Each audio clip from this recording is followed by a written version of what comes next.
Hey, good morning, everyone.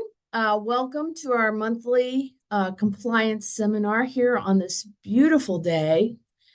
Why anybody is listening to me and not out in the 75-degree weather, I do not understand. But in that vein, keep in mind we do record these. So if you find that you have something better to do and go enjoy the sunshine, you can listen to this when it's cold out in the evening or something. But yeah, we always record these. We send the slide deck. It does take us about 24 hours to get all that together and out the door. And I'm not in charge of that because I break technology. But should you find something better to do with your time, like enjoy the weather, this will be waiting for you. But I am glad we've got a great crowd this morning, which is wonderful. The FLSA is both a great topic and a concerning topic. And we're going to go beyond the FLSA today. So hopefully there's something for everybody. For those of you who don't know me, I think most of you do. I'm Ann Lavelle. I'm the compliance specialist here at CTR. And prior to this life, I spent almost a quarter of a century as a partner in a really large firm in Pittsburgh doing management side labor employment law, which meant we only represented employers. We were always on the defense side or the educational side, as I like to call it, because, an ounce of prevention is worth a pound of cure. I always enjoyed doing the educational component of things for clients to try to keep folks out of trouble so they didn't actually need us later. And I retired, and this opportunity opened up, and I really enjoy answering questions too. It makes it a better learning experience for everybody. If you ask questions, I try to answer them as we go on. If we get too many, I will hold some to the end, but I'll stay as long as needed to try to answer everybody's questions to the best I can.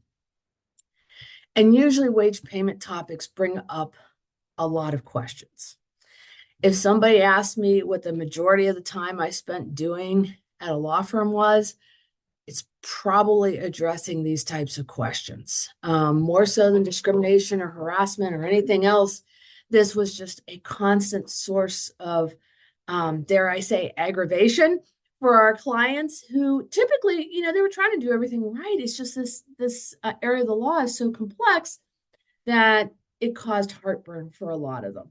So, with that being said, the way we typically set up these webinars is we give a little legislative update. And for anybody who's not familiar with the webinars, usually we do these the second Thursday of every month at 11 o'clock. Hopefully payroll's done for the week and people can breathe a little bit and, take the webinar in. There is SHRM credit for it if you need it or want it or care about it. We also usually give a little legislative update or court update at the beginning if there's something noteworthy, and we do have something noteworthy today, so we'll talk about that. Next month, however, twice a year, we do in-person seminars, which I frankly love and prefer because then it's a real-time interaction and I'm not talking to a computer. Talking to a computer makes me think I'm losing my marbles sometimes. But in any event, May 7th at PNC Park, almost as good as the NFL draft. Can't believe anybody would think differently, but we're going to do it. It's a beautiful venue overlooking the ballpark. There is no game. The NFL draft will be done. The chaos should be gone. And come have a nice free food. Come have a nice time and we'll talk some HR stuff. And I'm always open, no matter what the topic of the seminar is, always open to questions. All right, we're going to cover our sort of wage payment update and where the concerns might be out there. But first, let's hit the legislative update. So heads up and reverse course. This is perhaps not surprising, and I always try to stay apolitical. I have no dog in this fight. I love dogs. Wouldn't want to see them fight. So Biden administration, we had very different guidance than what we have now with respect to transgender issues. And the EEOC, so the EEOC not only polices private employers, they also police, if you will, or oversee or handle disputes, government agencies. And there was a dispute involving the Department of the Army. about access to restrooms that matched a person's gender identity as opposed to their biological gender at birth. And the Department of the Army restricted access to the restrooms based on biological gender at birth. And of course, they got sued. Not surprising. And the EEOC said, hey, we're reversing our prior guidance and our prior position on this. And essentially, the Department of the Army is A-OK to limit the use of bathrooms to biological gender at birth. What does this mean for you? Well, first, the argument's not over. This is going to wind its way up to the Supreme Court. We've already talked about in prior webinars that there's 2 cases pending this year before the Supreme Court that will likely put this issue to bed. But in the meantime, it shows you how the EEOC will decide this case or this type of case. This affects federal employers because it was the Department of the Army is the division of the EEOC that handles federal employment, not private employment. But they're not going to decide differently unless we have a new administration or the Supreme Court surprises everyone and rules in a way that I don't actually expect them to rule, which would be to say, hey, gender identity is okay for the restroom. So if this impacts you in any way, if you have employees that this might be a concern for, and other employees who are saying, hey, I don't want that person in the restroom with me, know that this is where the EEOC's head is, okay? Right or wrong, that's where it is. Also, we're going to talk a little bit more about this. Pennsylvania has its own minimum wage law that has been stuck at 7.25 for years. And they are considering changing it. So lots of states have different minimum wages than Pennsylvania. This on April 3rd passed the House, the state House in Pennsylvania. Shapiro has indicated, Governor Shapiro has indicated support for it. We may see it. The goal is to get it to $15 by 2029. Some of you may say, I don't care because how many jobs do we actually know about there that still pay 7.25? Probably not a lot. Even my teenage daughter makes more than that. Do they all make 15? No, but something to be aware of. Federal minimum wage is unlikely to move under the current administration. Again, I'm staying apolitical, just trying to relate what's likely to happen. But I think we've got a possibility here, at least, depending on how things play out, that the Pennsylvania minimum wage will go up in the next year or two. All right, moving along to the meat of what we want to discuss. I've set this up differently. So I've done a lot of these FLSA webinars, and usually I save sort of the liability portion to the last few slides, and oftentimes we're racing through them because I've babbled too long. But I want to put this out first because sometimes people come into this with an assumption that FLSA, whatever, not my problem if I do it wrong, whatever. Well, why should we care? What's out there besides the little space thing that's going on right now? And my husband, who's a science geek, is following it like you wouldn't believe. He's also part of the Amateur Astronomers Association of Pittsburgh. Side note, if you know anybody into astronomy, it's a great organization, but they're off the deep end right at the moment with Artemis. So back to the thing we should be talking about that I just strayed from. Well, it's the law. Obviously, we should care about the law. We should follow it. Although I had a very wise client when I was knee-high to a grasshopper tell me, even if I comply with the law, I still get sued. And that's true. It's an unfortunate reality, but you certainly minimize your lawsuits if you comply, and you have a better shot at winning if you've actually complied. So what laws are we looking at? There's really potentially 3 sets of law, 2 major ones, and one that's sometimes in play, sometimes not. So the federal law, everybody thinks Fair Labor Standards Act, the FLSA. Yes, that's the big gun in town. But if you're a federal contractor, There's Davis-Bacon executive orders that tell you what you have to pay and how you have to do it and all sorts of stuff. We're not getting into federal contracting today because that's very much a niche and it wouldn't necessarily apply to everybody. There's state laws. So in Pennsylvania, which the majority of you folks are in PA, we have not only the minimum wage law that might get changed, right? Probably will get changed, but what's known as the Pennsylvania Wage Payment and Collection Law.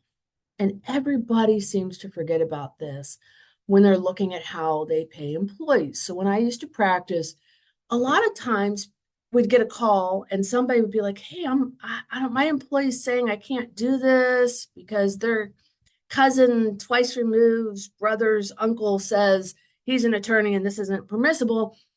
And I don't see anything under the FLSA that prohibits it." That can be very true. There's nothing under the FLSA that prohibits what you're about to do or what you have been doing.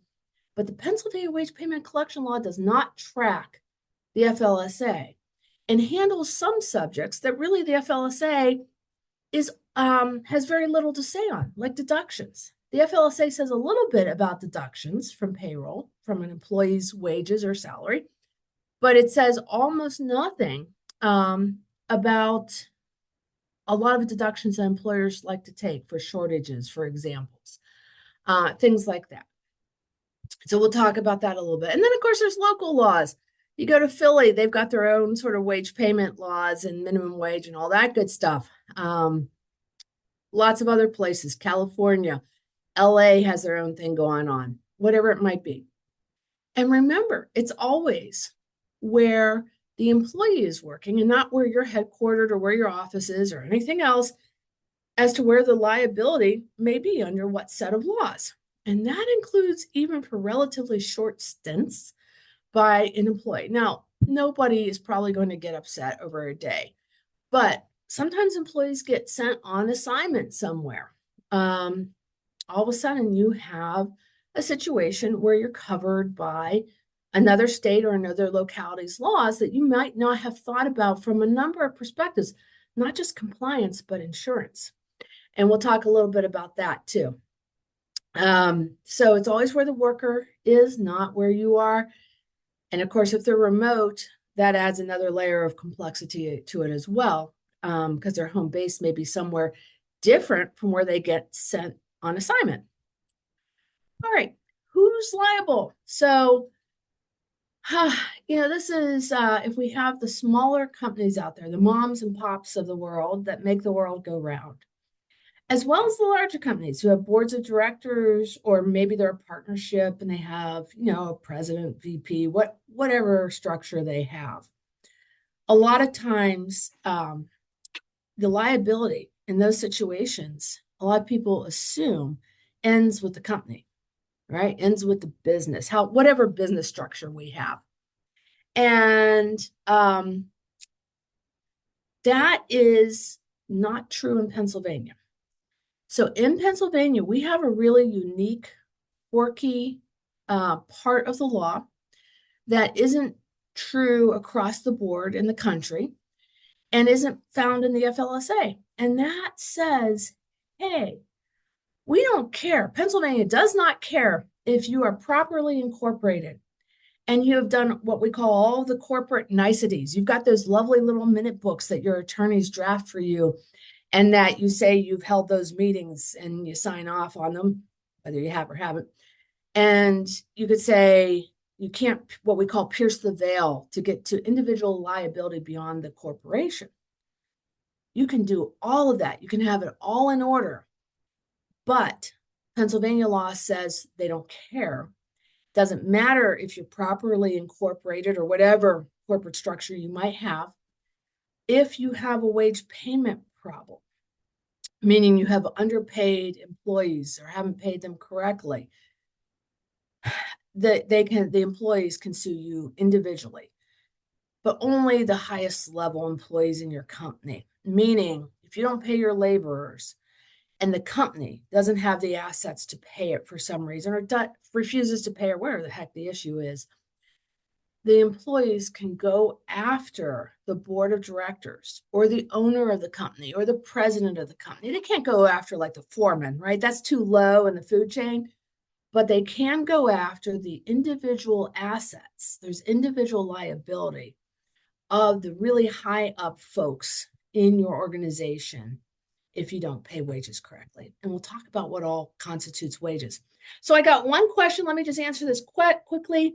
Somebody said, hey, you mentioned the upcoming meeting is in person. It's only the next one in May. That's in person. In June, we'll go back to webinars again. The one in May is May 7th at PNC Park. It's like a whole morning, basically. So yeah, please come, but it's only the one in May. And then we do one towards the end of summer, early fall, where we again meet in person as well. And if you attend the PHRA, I am speaking at that as well. I tend to do that once or twice a year for CTR. It's another opportunity, especially if you're looking for SHRM credit.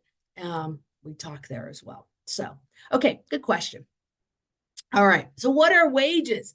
Now, at this point, some of you are like, I'm just going to put Ann on mute because if she's actually going to sit here and explain what wages are, do we really need to cover this? Isn't this like blatantly obvious? You know, my dog can figure it out sort of thing, or maybe my cat.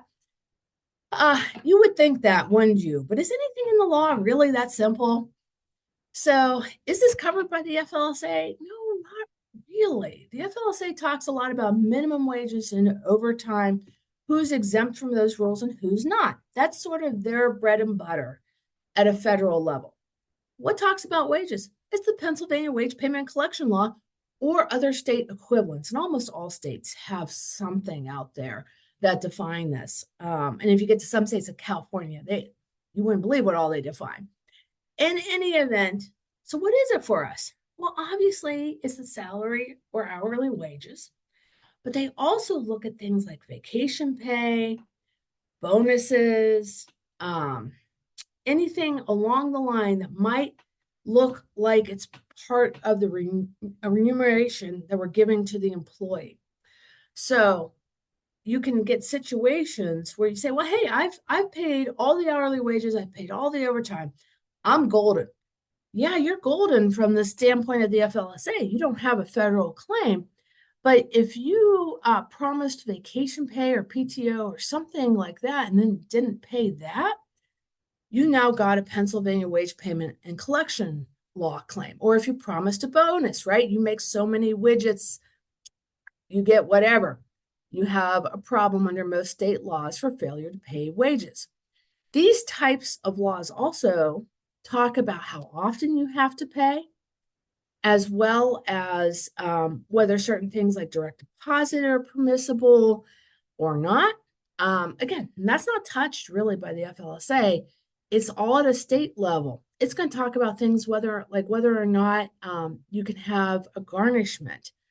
And you're going to say, well, yeah, every state allows child support garnishments. Okay, yes, but how much? Or whether there's like a creditor garnishment. Some states permit that. Pennsylvania does not. So all sorts of things like that are possible. Okay, somebody asked a question. Would the payroll processor be liable in Pennsylvania? And I think you mean for the payment of wages if the company that you're working with doesn't pay their employees correctly. This would be 3 levels down from the president of the organization. Oh, I'm sorry. Now that I read part 2 of the question, my old age here. No, unlikely as a processor in a company that you would be liable individually for this, unless you were acting in some criminal way, which I'm assuming in this whole discussion that we don't have any criminal intent here. Every now and then in my career, we ran into that, and that goes beyond a problem. That's just life-shattering, right? But no, what we're looking at for individual liability, and this is why it particularly affects mamas and pops types of companies, is because oftentimes, first, they're not incorporated, which they really ought to look at some corporate structure, putting aside the wage payment issues. And second, they oftentimes don't keep the corporate niceties, which is a problem too. And number three, they don't realize they've got this individual liability. And unfortunately, some of these tiny little businesses fail and the employee wants paid and they're looking for some type of deep pocket, right? Some type of pocket. And so they go after the owners or somebody who's very high up and not three levels down. We're looking at board of directors, president, anything below the VP level is unlikely to get tagged. And even at the VP level, I don't know that they would get tagged. It would depend how much knowledge, how much control, things like that they might have over it. Okay, so hope that helps. Not trying to alarm anybody, but I do want people to be cognizant of that rule in Pennsylvania because it is somewhat unique. Moving on. Where can I be sued? So it depends what type of claim you have. So if we have a federally based claim under the FLSA or some federal contracting statute, you can get either a complaint or a lawsuit from the Department of Labor, the U.S. Department of Labor. And keep in mind, Pennsylvania, like most states, has their own sort of Department of Labor or Pennsylvania Department of Labor and Industry, whatever they want to call it. What does the DOL care about? They're looking primarily at, have you classified somebody correctly as exempt versus non-exempt? And that gets screwed up all of the time. They're also looking at, did you pay overtime correctly? Very rarely are they looking at minimum wage because most people do pay that. So that's usually not on the table, but they could care about that. And the way it usually starts is some employee goes to the DOL and says, hey, company ABC shortchanged me and told me I had to work off the clock, or I had to underreport my hours, or, I work two different rates, and we'll talk about this in a little bit, and they didn't pay me overtime correctly. Or, you know what, I am the assistant payroll processor, and they said I was exempt, and I don't think I am. They might be right on that one, because at that point, if you have somebody who's an assistant to somebody, oftentimes they don't have enough independent judgment and authority to be exempt. Not true across the board, but those types of titles you start really looking at, because oftentimes they don't have sufficient independent discretion and judgment to do it. Okay, somebody's saying they have an echo, and I apologize if people are getting an echo, and I am a little too clueless to know how to fix that. I'll try to stand a little bit further away from the computer in case it's me babbling too loudly, and maybe that will help. And let's see here. Okay. Yeah, I hope the recording will come through clearly too. Again, I apologize. I'm like a little technical jinx, and okay, somebody else is saying they can hear fine. My fingers are crossed. So in any event, moving back to where we were, and hopefully technical issues won't plague us. If the DOL finds merit, they can sue you. The employee can sue you. You'll be in federal court somewhere if it's an FLSA claim. What if it's a claim under the Pennsylvania Wage Payment Collection Law? Maybe you are in the situation where you paid minimum wage, you paid overtime. You're golden. You have the right exemptions. You're one of the rare employers who has all the right exemptions under the FLSA, but you didn't pay out the vacation time or the promised bonus or whatever the heck it is. And, you're looking at that type of claim. That is probably going to be in state court. In Pennsylvania, if the employee's here, we're in Pennsylvania, but it can be anywhere. So you send that employee for a 3-month gig in California to help some client. Guess what law you have just subjected yourself to, as well as what jurisdiction. Now, maybe you want to go to sunny California. You're like, it's okay if I get sued out there. I'll go enjoy the beaches. You're really not going to enjoy it if you've been sued out there. But what about a 1-week assignment? You've probably had sufficient what we call sort of touches with that jurisdiction to be sued in that state. What about the person who says, forget Pittsburgh after the winter we've had, I'm moving to California? Guess what? They're working remotely in lovely San Diego or someplace. You've got enough touches, you can be sued there. Why do you care? Well, besides the geographic issue of having to travel out there for whatever lawsuit is going on, you need to know what that jurisdiction's laws are from a state and local perspective.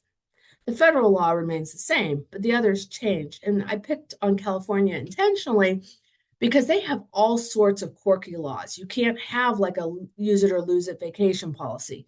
They have mandatory overtime after so many hours in like a day. They have all sorts of stuff. They have higher minimum wages in some locales. So if you manage to get an employee out there, or a lot of the Western states actually, you can end up subjecting yourself to some things that you might not have even thought about because Pennsylvania and the surrounding states here don't have them. All right, there we go. Okay, what's your potential liability? What's at the top of my list here? Is not paying the employee back their wages. It never is. That's never the significant liability in these cases, or almost never. It's the attorney's fees. Yep. And I say that having practiced again for almost 25 years. I'm not talking about your attorney's fees. Yes, you're going to pay somebody way too much money. And again, I say that with love since it was my profession, but the rates are exorbitant sometimes. But this is what we call a fee shifting statute. And all of these statutes tend to be that way. The FLSA is that way. Most state wage payment laws are that way as well. And what does that mean? That means if I, as your employee, sue you, and maybe you have screwed up a little bit, and you owe me $150. You're like, I don't care about that liability, right? $150 is chump change. But you also now, because you screwed up, owe my attorney, the employee's attorney, their fees. And just to file a complaint, that's several thousand for their side of the fence. Plus, you're paying for your attorney too. It's like double the trouble.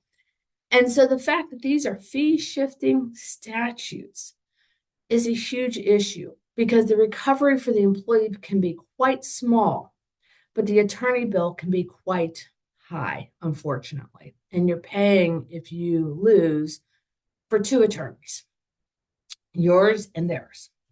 There's interest. There's sort of what's like punitive or double or triple damages, depending on what state you're in and sort of how culpable you are, whether it's sort of an innocent mistake versus you really should have known better mistake. You can get that tacked on. So instead of 150, I'm going to get interest of, $20 and we'll double that. And so I'll have, close to 350, whatever it is. These types of claims are highly susceptible to class action litigation because if you messed it up for Anne, you probably messed it up for everybody in Anne's position, right? Whoever that employee is, whatever their job title, and the bigger the company you are, the more this is a risk because the more employees you have with the same job title, right? Or the same position. And so if you mess it up for one, whether that's misclassifying them in terms of whether they're exempt or non-exempt, screwing up the overtime somehow, which is very likely, not paying the appropriate wages somehow, you have that times the number of employees in that position or that job duty. And the really great part of this, in case you didn't feel like there was enough good things here, it's your burden of proof, right? So usually when somebody brings a claim or litigation, it's their burden of proof to show that their claim has merit. And yes, there is a little bit of a burden on the employee, but if I can just articulate a claim and say, hey, I worked 80 hours every week for the last 2 years, and I was discouraged from putting all my time down because my foreman was a jerk and didn't want that overtime cost associated with our department. And I didn't get paid overtime. I have stated a claim, right? I haven't really rolled out any evidence for that. But the standard is we're going to take me at face value as to what I have said. And then it's the employer's burden of proof to come up with time records, If I say, hey, I was the foreman and I was misclassified, I should have been non-exempt and eligible for overtime, but you classified me as exempt, but really I did all the same duties as everybody who I supervised, and I hardly had any independent discretion and judgment. It's your burden to show that I was exempt, right? That you did the analysis, that you know I'm exempt, and that you can substantiate that. And that is really, really tough because a lot of times the exemption, non-exemption type of cases are in areas that are gray because there's no list under the law that says, hey, all assistant managers are exempt or all senior managers are exempt, but not the assistant managers or whatever it might be. It's a case by case, position by position analysis. And good minds can disagree on that. And in fact, good courts can disagree on that. And you find that all the time where a court in Pennsylvania might say, hey, position such and such, we think that that should be exempt. And a court in Iowa says, Pennsylvania court's crazy, they're off their nut and we think it's non-exempt. And so you get splits within the nation as to whether a particular set of job duties should or should not be exempt, which makes it really challenging. The other challenge that you have is people turnover, right? Whoever is your HR person today may not be your HR person 3 years from now when you get sued. And if that person A, did the analysis, now you're trying to find person A to dig them up, and hopefully they're a friendly witness, and that they didn't leave under bad circumstances and that they'll support us. They may or may not. We certainly have, when I practiced, had hostile people who were former employees who really had every sort of motivation to harm the employer because they were unhappy with how they left. You also, if you've done something wrong, have a real problem tracking down former employees usually to pay them the money that the court says they're owed. And that's a whole different ball of wax too. As just a real life example, I was involved in an M&A, mergers and acquisitions transaction, where it was a really large purchase of a medical company by a private equity group. And they were looking at the current employment lawsuits and whether the analysis had been done correctly, whether overtime had been paid correctly. So yours truly was involved looking at it. And the person who was the HR person, I don't know what she had been doing for the last, 10 years. And she was super nice. And her records were about as much of a disaster as you could imagine for a company that was being bought for like 500 million. And it was really challenging to know what in the world she had done. And then halfway through the sale of the company, she had 6 kids. God bless her. She decided she had enough of work life and she just quit without telling anyone. And then we had to track her down and she didn't want to cooperate. I think she probably quit because she knew what poor condition things were in. But you get issues like that. And remember, it's your burden of proof. So document, document, document. And if you get changeovers, especially if they're sort of an unfortunate changeover, take a look at what the previous person did. Make sure that there's not something there that you're going, oh my gosh, I cannot believe Susie Q thought whatever production group X was exempt, because Susie Q is not going to want to help you defend that. And it's your burden to show that it is. Okay, let me just take a quick look. Somebody said their issue is fixed with the speakers. That's great. Okay, the echo is gone. It wasn't me for a change. I'm not screwing up technology today. Okay, I'll do that a different day. All right, a lot of people think, hey, I don't have to worry about that because I have insurance for that. Said no one ever who knew what they were talking about. I know, rats. You thought you could like mute me again and tune out, and because of course you have insurance for that. You got insurance for everything, right? So I am a broken record about EPLI, Employment Practices Liability Insurance. I think all companies should have it. I think there are very few companies that can withstand a lawsuit for harassment or discrimination. Without that, because of the expense of the attorney's fees, not necessarily because you've done something wrong, EPLI doesn't usually cover wage payment claims.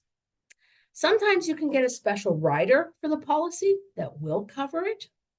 Does that mean you're golden? All's good. You can now put me on mute and go about the beautiful sunny day we have? Probably not, because those riders are pretty imperfect in many ways. So first of all, what's it going to cover? And this is true, by the way, with workers' comp. And I know we're not covering workers' comp today, but it's the same concern when you have people going to different states, even if that's not where they're regularly employed. You just sent them to Iowa to help a client out for a week, and they get injured out in Iowa, or the wage payment claim starts in Iowa. I have no idea what Iowa's laws are, but I'm just picking on them. Or good old California, right? With all of their squirrely sort of over the top employment laws and workers' comp laws. What does your policy say? And this is true for workers' comp, it's true for most types of insurance that cover employees. You want to make sure that if you have employees going out of your typical jurisdiction where they're typically at, whether that's Pennsylvania or working remotely in Texas or whatever it is, that your insurance anticipates that, knows that that's a possibility, and is going to provide that nationwide type of coverage if it's needed, or specific state coverage if it's needed. Because as you can imagine, wage claims in California are much more involved and expensive than wage claims here in Pennsylvania, because California's got really interesting laws. You don't want to be in a situation where you have sent somebody to Ohio, let's say. I saw this one happen relatively frequently, and they get injured in Ohio. And you're like, oh, I've got workers' comp. Well, do you have an all states rider, or did Ohio has a pretty unique state workers' comp system? Do you have coverage that's going to be acceptable to them? And again, this isn't a workers' comp conference, but it's the same idea for any employment law when you have folks working remotely in different jurisdictions or going to different jurisdictions remotely. You want to make sure that your coverage is going to follow them, that it's not a localized type of package. What will it cover? Let's say you got the FLSA rider, you got the wage payment rider, and yeah, it's going to cover Anne when she goes to California, to San Diego. Are we good? The reality of most of those riders, and there's a really good legal reason for this, is they cover attorney's fees, but not the wages owed to employees. And there's an ethics issue there involved. So we don't want to incentivize companies not to pay their employees and then rely on the insurance carrier to do it for them. So a lot of these policies, a lot of these riders are written in a way that say, hey, ABC company, if you get sued under the FLSA or the Pennsylvania Wage Payment Collection Law, whatever law we're looking at, and we're going to provide a defense. We may even pay for the other side's attorney's fees if you get found to be in violation of whatever law.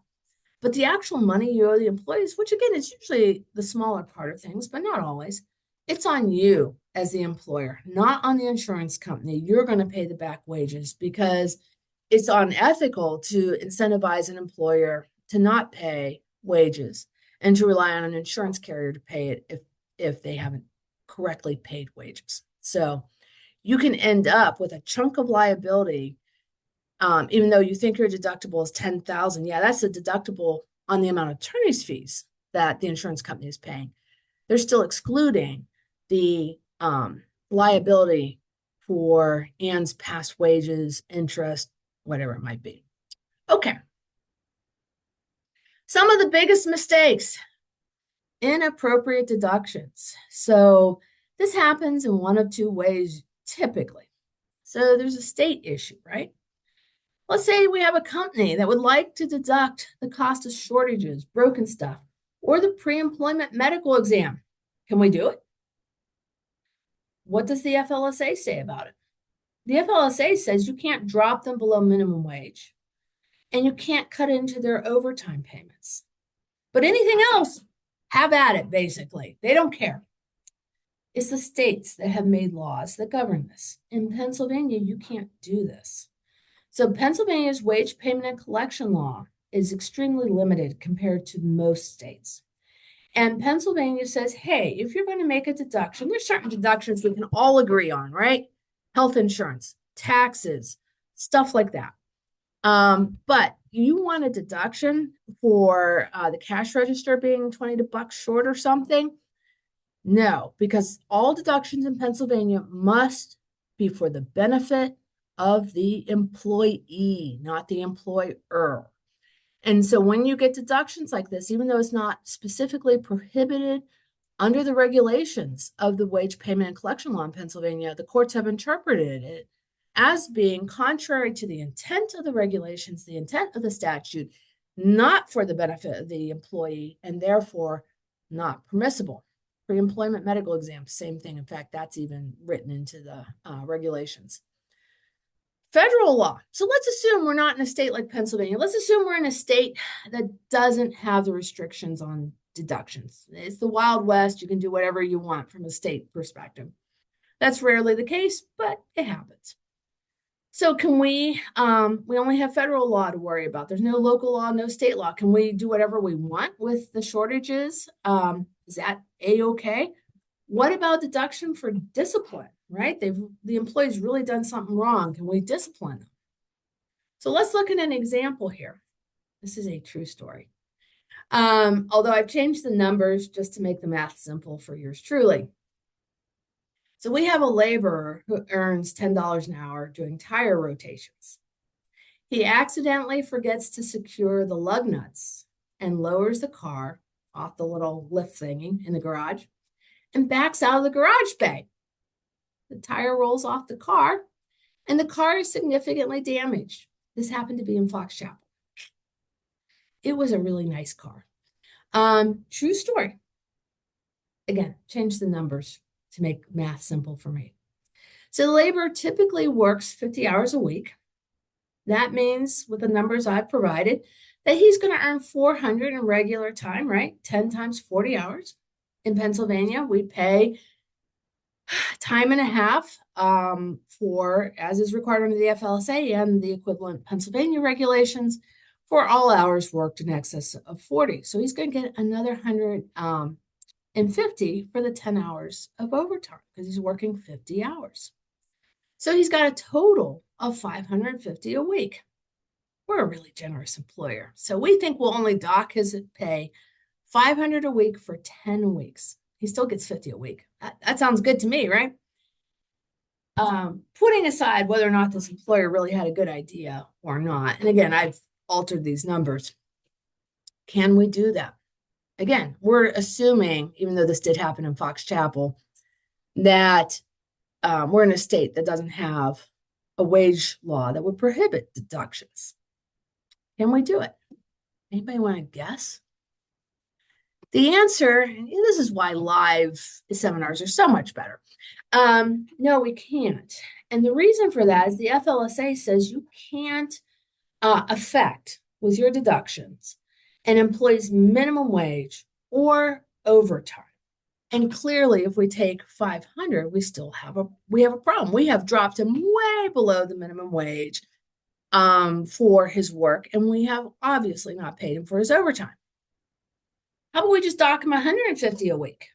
Does that sound good? That's a lot better. Maybe he deserves it.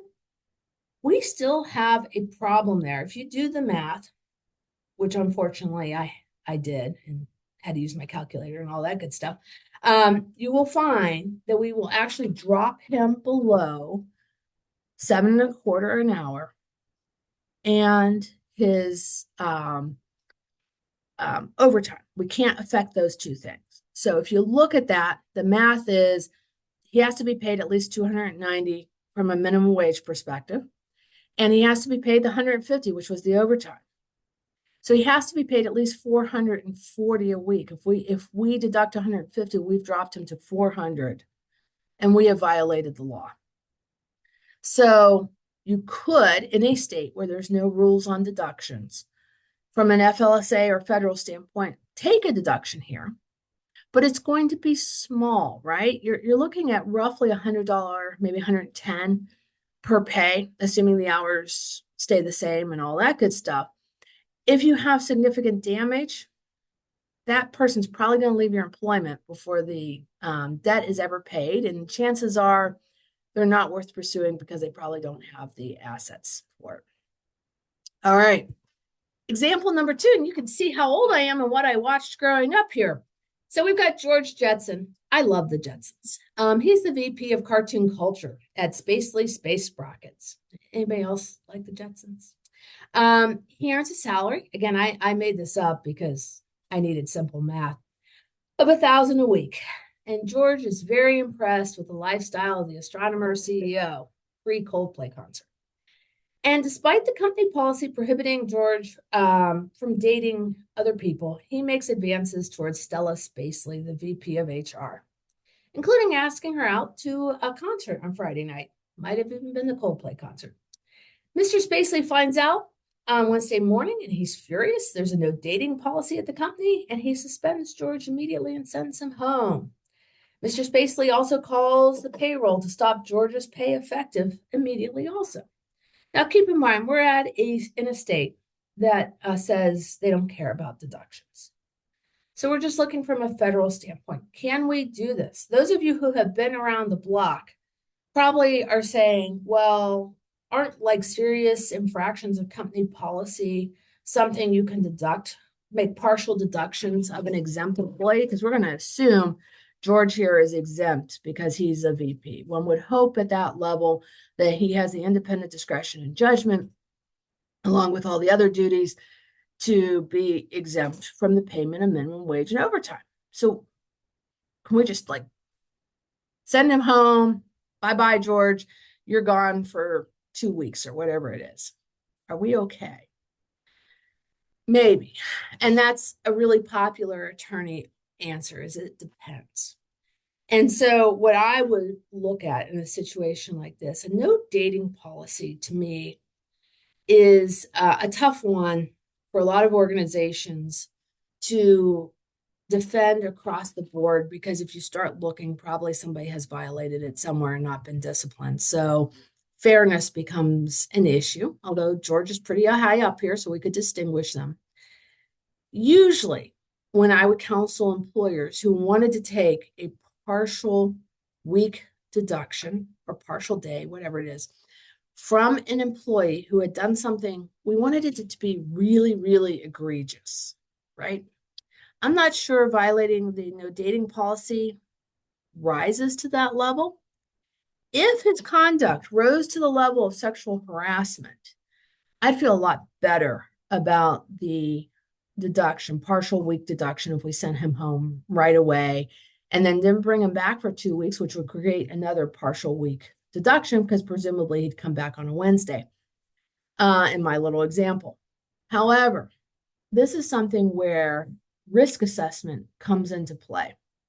And whether or not you can send the same message to good old George, as well as a positive message to the employees affected by handling this slightly differently.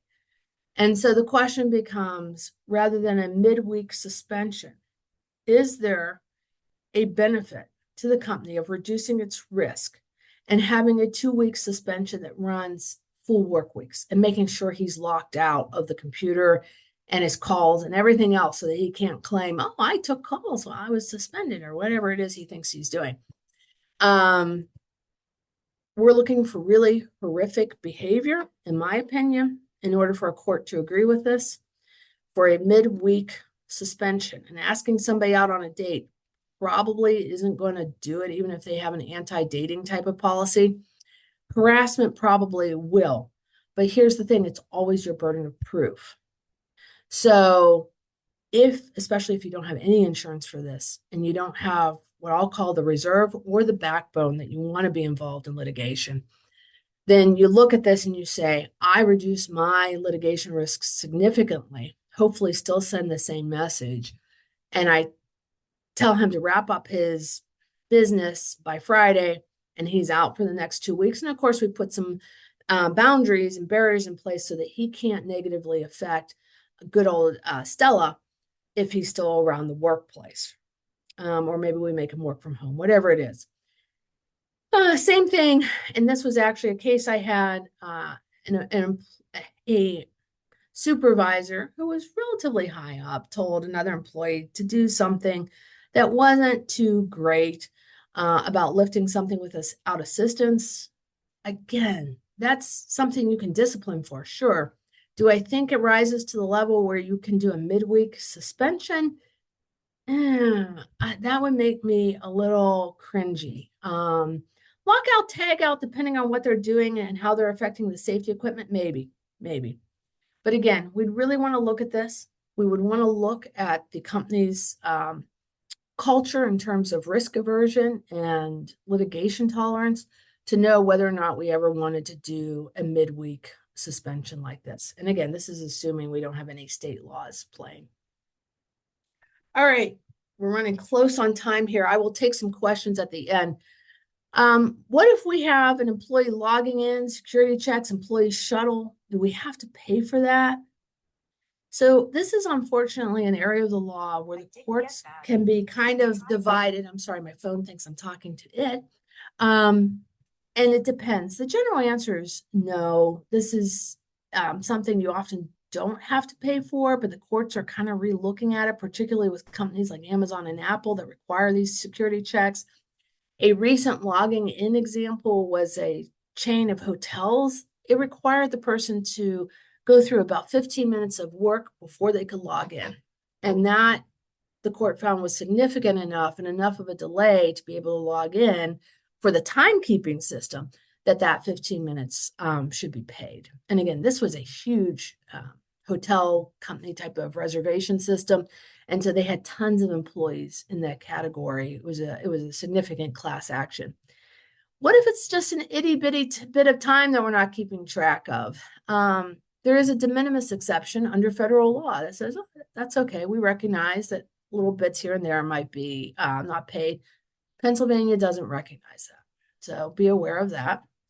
Automatic unpaid meal breaks, can you have them? Sure, you can have them as long as they're more than 20 minutes. What are the risks? The risks are somebody's going to say, yeah, they docked me every day for 30 minutes or an hour, 45 minutes, whatever it is. And I always ended up fielding questions or taking a call or whatever, and they never paid me. How do you mitigate that risk? Well, you document it that there is a system that if they work through lunch, they can tell somebody and submit some sort of time correction or slip or whatever to get paid. And again, if you have somebody who's always taking questions and fielding questions during that automatic unpaid break, you need to relook at whether that really should be an automatic unpaid break. Time rounding, what is the 7-minute rule? This is typically used for clocking in and clocking out, for lunch, morning, evening, beginning, end of shift, whatever. And under the FLSA, it's perfectly legal. It's perfectly legal in Pennsylvania too, surprisingly. Some states you do have to watch out for, like New York and California. The idea is it's going to work out even, Steven, in the end, if we look out for a long period of time, that presumably I will clock in early a few minutes some days and not get paid for them because it'll round to the hour. And a few days I'll clock in late and it'll round back to the hour. And again, we're talking a few minutes. We're talking 7 minutes here on either side that we're rounding to the hour, or the quarter of the hour, or the half hour. What you have to watch out for, though, is if it's not even, Steven, or relatively fair in the long run. So you get companies that say you always have to clock in 5 minutes early. If you clock in late, right? Starting time's 8 o'clock. You must clock in at least 5 minutes early. If you clock in at 8:02, you get disciplined. And so you get a situation where the employer is always getting the advantage of that, right? They're always getting a few extra minutes of clocked in time for which the employee presumably is working, but isn't getting paid until the shift starts at 8 o'clock. And there's a huge discouraging factor to the employee to clock in a few minutes late because they'll get disciplined or terminated or whatever. So you need to check that you really have a system, if you're doing this rounding, that is even, Steven. Okay, We're getting towards the end here. Just to be aware, because I have seen this issue come up so frequently with the big, beautiful bill. If there's one question CTR has gotten over and over and over again that may be bringing to light a risk here for some employers, is that if you have employees working two different hourly rates, by definition, somebody who's paid on an hourly basis is always non-exempt, with the exception of like lawyers, doctors, and sometimes teachers. So if you have somebody who's hourly, and in my example, you have some sort of shift differential, or they're working two different jobs for you, so there's a difference in pay, whatever the scenario is, it doesn't matter. It's just that you have two different rates of pay going. And maybe they work 30 hours at $10 an hour and 20 hours at $15 an hour, because part of the week they work in the cafeteria and part of the week they work as a secretary or whatever in the world is going on. First, you calculate what the average regular rate is. And you do that by looking at the total earnings and dividing by the total number of hours. So in my example, Joe has worked 50 hours. He made 600 for the entire week. That gives you an average regular rate of $12. And that's what you would anticipate, right? Because more of the hours were worked towards the $10 side of things. There's 30 hours worked there. And only 20 hours worked towards the $15 side of things. So you would think their average regular rate would be closer to the $10. And it is, it's $12 an hour. We've already paid for regular time for the overtime. But now we need to pay the premium, which is 0.5 times 12, so $6 for all 10 hours of overtime. So the final overtime rate is $18 an hour. He needs an extra $60 an hour. Or I'm sorry, an extra $60 for the 10 hours of overtime that need to be paid. You can't just pick one of the rates and say, hey, we're going to pay overtime at $10 an hour. That would shortchange the person. So you have to do it under the FLSA this way, with very few exceptions. So you need to do it this way. There's really, especially in Pennsylvania, not good exceptions to this. And you need to be looking out for this. If you have folks, this also comes into play where they work the day shift and then part of the week they're working like the late afternoon shift and they get an extra quarter an hour. And you say, well, gosh, that doesn't seem like much money. It adds up, particularly if you have a large workforce. You have 100 guys and gals with that quarter an hour issue. All of a sudden, that little bit of change is no longer chump change. And it's not de minimis, and it's a problem that needs to be corrected. Okay. And my computer doesn't advance. There we go. Okay, I'm going to answer some questions we got here, but thank you. Remember the May 7th seminar, PNC Park, free food. Yes, you have to listen to me a little bit, but beautiful venue, and hopefully it'll be enjoyable for everyone. Let me take a couple of these questions that we got. So it says, can you tell the employee that they can't work during a non-paid break? Will that cover your risk? No, it won't. It's one factor. So when we say cover the risk, usually what employers mean is, will that keep me from getting sued? And that's always the wrong question, because nothing keeps you from getting sued. The question is, does it give you a better defense? That telling employees, hey, don't work on your break, is one piece of evidence that you can use as a defense to not getting sued in this type of situation. So you've told Ann, hey, don't work on your mandatory half-hour unpaid lunch break. You told me that. Maybe you even put it in writing to me and I signed off on it, which usually doesn't happen, but maybe we had a really good employer at documenting things. And I come back because for whatever reason, either I truly believe this or I'm just unhappy with you or whatever the situation is. And I say, hey, I used to field questions all the time because I had been at the company for 20 years and I knew the ins and outs. All the little junior folks would come to me. It didn't matter if I was eating my lunch or not, and ask me questions. And I was a good employee, so I always answered them. And I never got paid. And it always ate into my lunch hour. And there was no system in place for me to correct that time issue. So yes, telling me don't work during your lunch break is one piece of evidence that can help you if you get sued. It doesn't cover the risk though.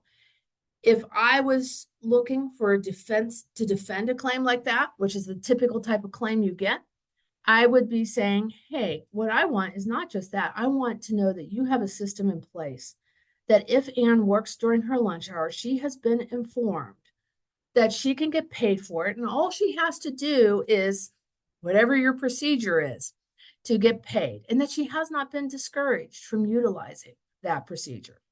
So, in sum, that's a nice little piece of evidence. To me, it's a very tiny piece of evidence to try to defend a claim like that because you can never stop a claim. I would really want some policy system, something written that I have acknowledged that I know I have a methodology to fix this if I have to work during my lunch hour. Okay, somebody else said we do the 7-minute rounding and employees are clocking in prior to 7 minutes and after 7 minutes and are receiving overtime. They are not performing work duties during this time. Can I change their punch and notate why to within those 7 minutes? I am in Ohio. So welcome to the Buckeyes. I'm sorry you had to listen to a lot of Pennsylvania stuff. Okay, so a lot of questions here. So what apparently is giving these folks overtime is the rounding, where they're presumably not doing any extra work. They may be playing the system, right? This is not a state law issue. This is primarily a federal issue. So the information is true whether you're in Pennsylvania, Ohio, wherever it might be, right? There's a couple states like New York and California that actually prohibit this type of rounding or have a lot of guardrails around it. But no, you really can't doctor, or I shouldn't say doctor, you can't change the punch, because the idea is part of the requirement of the rounding is that you allow it to flow, if you will, to both your detriment and to your benefit, and that you don't play with it in a way that affects it so that it's to your benefit. And you never account for the detrimental side, which is, if I work an extra 7 minutes, I'm getting rounded to the quarter of the hour. So it's giving me an extra 15 minutes every day. Depending on how many days I work, I wish I could do the math. So I'm getting like an hour of overtime, maybe a little bit more. That's not what the rounding system is set up for. And that's not how it should be used. You really want a system where you just let it go. If somebody is abusing it, right? You have a disciplinary methodology to address that. I'm assuming you're not a non-unionized workforce. But even if you were unionized, you'd be looking at your CBA for discipline rights. But if you're non-unionized and somebody is just clocking out so that they can get the rounding and then standing around doing zero during that time period, right? Like that extra 7 minutes that they just hung out a little bit so they could clock out after the 8-minute mark or whatever, you can tell them, hey, you have to work. Or conversely, you can discipline them and say, hey, we've noticed that you just hang out until you can work. And they're never going to work that extra 7 minutes because that's part of the rounding. That just is what it is. You need to work for the 7 minutes leading up to that, if that makes sense, right? You're never going to get the final 7 minutes, but the first 7 minutes, you could say, hey, if you're not working, that's a disciplinary issue. If you haven't disciplined for that before this, then forewarned is fair warned. You'll always warn people if you're about to change how you're disciplining and what you're disciplining for. But you really don't want to play with that. The other way you can handle that is to not round and hold them to the minute.